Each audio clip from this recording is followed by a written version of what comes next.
Balloon ফুটো হয়ে গেছে, বেলুন বেরোয় গেছে। আমরা দেখিনি চাচা, এই যে গাড়ি যে এরকম ভ্যাকসা হয়ে গেছে বুঝলেন, ইঞ্জিন ছুটে চলে গেছে আর এক জায়গায়, ইঞ্জিন পর্যন্ত নেই গাড়িতে। গাড়ি থেকে ইঞ্জিন 100 হাত থেকে 100 দূরে আপনার বাড়ির দেয়ালে। যশোর বেনাপোল রোডের নতুন হাট বাজারে গভীর রাতে ভয়াবহ অ্যাক্সিডেন্টে 2 জন ও 2 জন আহত।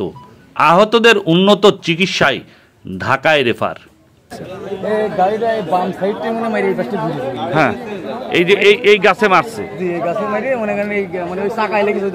হ্যাঁ চাকা দেখছি, হ্যাঁ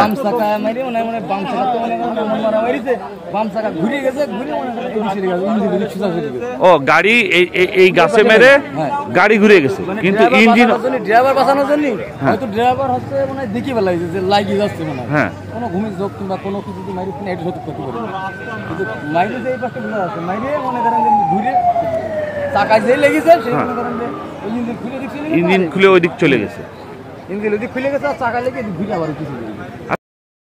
স্থানীয়দের মাধ্যমে জানা যায় আজ রাত 3টার দিকে বেনাপোলমুখী দ্রুত গতির একটি প্রাইভেট কার নিয়ন্ত্রণ হারিয়ে নতুন হাট বাজারে গাছের সাথে ধাক্কা লাগলে সেখানেই প্রাণ হারায় উপশহর সারথী মিল এলাকার লিটনের স্ত্রী চালক জুই আক্তার ও সাবেক ছাত্রলীগ নেতা যশোর স্টেডিয়াম পাড়ার আব্দুল হকের ছেলে মিলন হোসেন।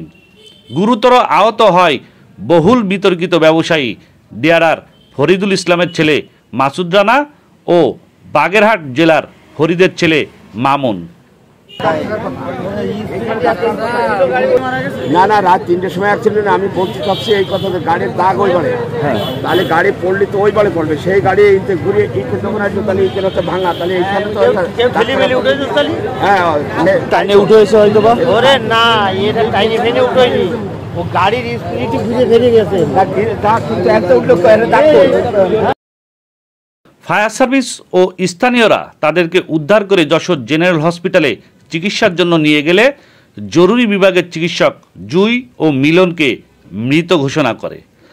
আহত মামুন ও মাসুদ রানাকে উন্নত চিকিৎসায় ঢাকায় রেফার করেন সার্জারি বিভাগের চিকিৎসক। 3:45 বাজে, হ্যাঁ ওই সময় এসে দেখলাম এর নিচে একজন পড়ে আছে, আর মেয়ে ছেলে ড্রাইভিং করছিল, উনি স্টিয়ারিংয়ে বসেছিল ওইভাবে, উনিও মারা গেছে স্পট ডেড। আর আরেকজনের আমার এই স্বাস্থ্য ভাই রিয়াজ, উনি হসপিটালে নিয়ে গেছিলো প্রাইভেটে করে, ওনার নাম মাসুদ রানা, ওনার হয়তো পার একটা হাড় ভেঙে গেছে, এই মাথার খুলি উল্টে গেছে, উনি হয়তো বাঁচবে না এরকম অবস্থা। ফায়ার সার্ভিসের লোকজন এসে ওই মহিলারে উদ্ধার করলো, করে সবার বাড়ির কিছু 2-1 মানুষজন আসছিলো, এসে ওনাদের থানায় নিয়ে গেছে, হয়তো মর্গে নিয়ে গেছে। নতুন হাট দুর্ঘটনাস্থলে দেখা যায় দ্রুত গতির কারণে গাছের সাথে প্রাইভেট কারটি প্রচণ্ড জোরে ধাক্কার কারণে গাড়ি থেকে ইঞ্জিন ছিটকে 50 ফুট দূরে একটি বাড়ির দেয়ালে আঘাত করে। প্রাইভেট কারটির বিভিন্ন যন্ত্রাংশ আশেপাশে ছড়িয়ে ছিটিয়ে আছে। কি হয়েছে, মাসে গাড়ি ঘুরে গেছে, কিন্তু ইঞ্জিন ড্রাইভার বাঁচানোর জন্য ইঞ্জিন ওই দিক খুলে গেছে আর চাকা লেগে ঘুরে আবার কিছু। আচ্ছা, 3:30টার সময় আপনার বাসা কোথায়? আমার বাসা এখানে, হ্যাঁ হ্যাঁ 3:30টার সময় ঘটনাটা ঘটছে। শুনলাম যে মহিলা মানে গাড়ি চালাইছিল, স্টারিংয়ে মহিলাই ছিল আর 3টা পুরুষ ছিল। 2 জন জায়গায় মারা গেছে আর 2 জন আহত অবস্থায় আছে। মানে 120 কিলোমিটার গতিতে ছিল।